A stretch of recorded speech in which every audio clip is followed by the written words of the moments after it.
Halo, Assalamualaikum warahmatullahi wabarakatuh. Kali ini saya mau berbagi informasi tentang PPDB atau penerimaan peserta didik baru SMA dan SMK di Provinsi Jawa Tengah. Kira-kira perbedaannya apa sih antara PPDB SMA dan SMK? Yuk kita simak baik-baik. Ya, yang pertama kita bahas untuk PPDB SMA terlebih dahulu ya. Untuk jalur PPDB SMA ada 4 jalur.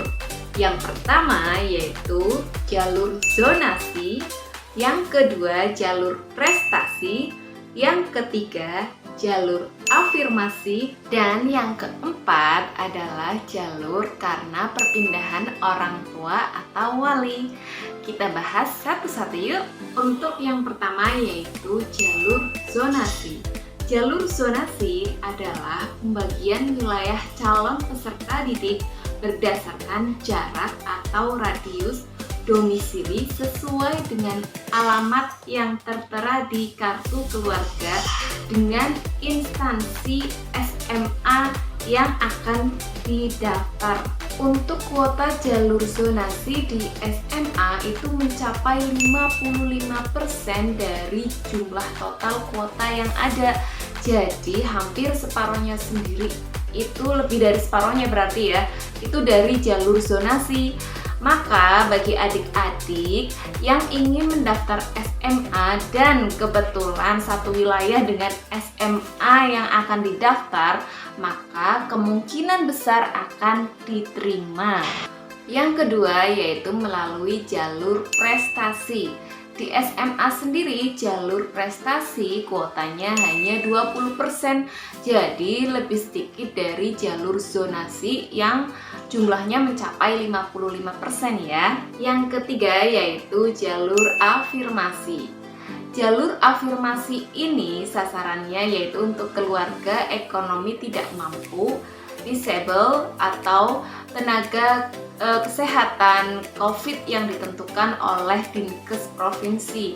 Nah, untuk sasaran keluarga ekonomi yang tidak mampu ini bisa dibuktikan dari KIP atau data dari Dinsos. Nah, untuk kuotanya sendiri, jalur afirmasi ini ada 20%. Nah, yang terakhir yaitu jalur karena adanya perpindahan tugas orang tua atau wali. Kuotanya hanya 5% ya. Dan ini juga harus dibuktikan dengan adanya surat penugasan dari instansi atau kantor dari orang tua atau walinya. Nah, kalau tadi kita bahas untuk SMA, sekarang kalau SMK jalurnya apa saja sih? Untuk SMK itu lebih ke jalur seleksi ya, tapi seleksinya ada dari 4 jalur juga. Yang pertama yaitu jalur dari domisili terdekat, yang kedua jalur afirmasi, yang ketiga jalur prestasi, dan yang keempat jalur karena perpindahan orang tua. Nah, bedanya apa? Kan sama dengan yang SMA tadi. Beda ya adik-adik. Kalau di SMA sendiri hampir separohnya lebih dari 50% itu dari jalur zonasi. Nah, untuk SMK itu dari domisili terdekat seleksinya itu pun hanya 10% saja. Untuk SMK, untuk jalur domisili yang terdekat itu pun diseleksi. Jadi misal nih ada pendaftar, 2 orang pendaftar yang rumahnya dekat dengan SMK. Yang 2 orang ini pun diseleksi siapa yang rumahnya paling dekat. Kalau misalnya dua-duanya ternyata di depan rumahnya di depan sekolah persis, diseleksi lagi yang kira-kira yang layak siapa, dari mana. Bisa dari usianya. Usia yang paling tua itu kemungkinan yang akan diterima terlebih dahulu. Selanjutnya untuk jalur afirmasi atau untuk kondisi ekonomi yang kurang mampu dengan dibuktikan adanya KIP ataupun data dari Dinsos, itu kuota di SMK hanya 15% saja. Kemudian yang 5% itu dari perpindahan tugas orang tua atau wali. Kemudian selebihnya itu dari jalur prestasi.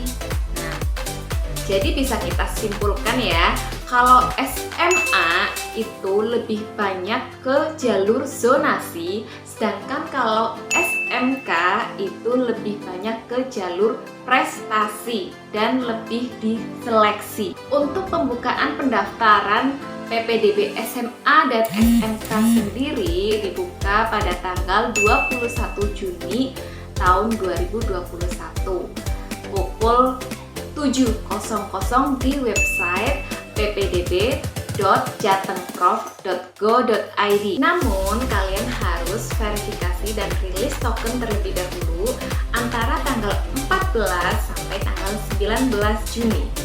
Caranya bagaimana?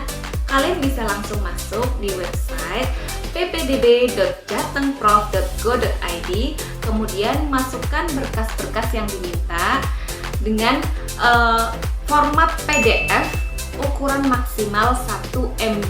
Ingat ya, untuk token sendiri akan muncul setelah proses aktivasi selesai.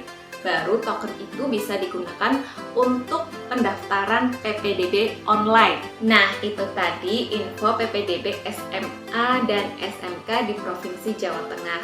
Semoga adik-adik bisa diterima di sekolah yang adik-adik impikan. Selamat berjuang!